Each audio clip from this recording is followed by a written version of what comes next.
ควงไกแต่คุณบุรม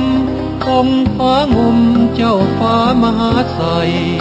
ราษฎรเธอทูลฝังใจหลายเส้นคนจนถึงวันนี้เสื้อสายสืบมาอาณาจะเปล่าของเผ่าลานสร้างห่มขาวให้ฟ้าห่มบารมีองค์พระราชา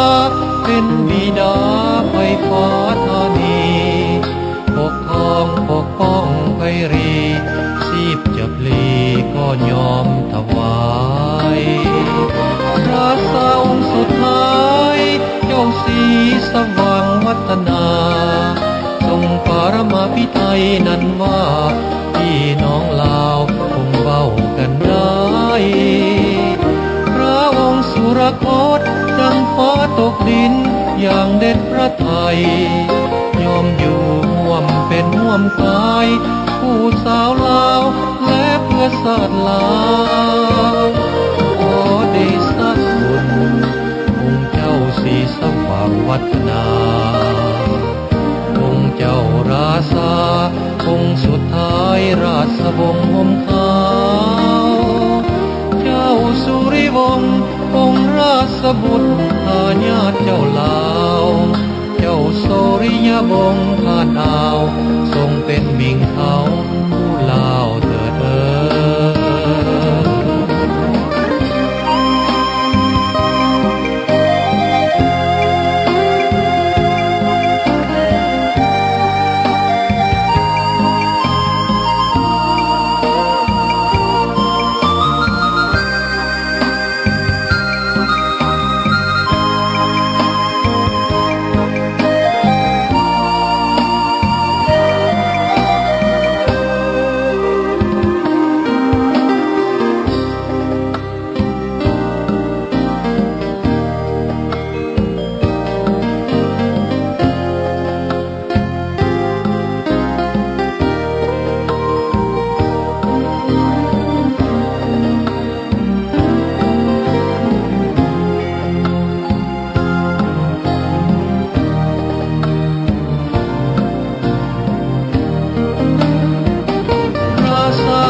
ภิไธยนั้นว่า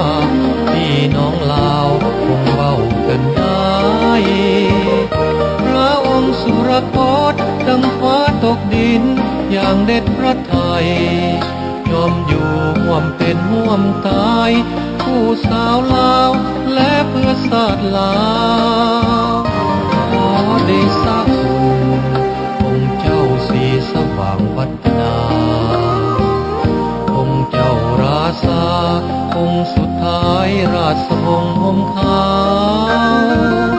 เจ้าสุริวงศ์องค์ราชบุตรทายาทเจ้าลาวเจ้าโสริยบงศ์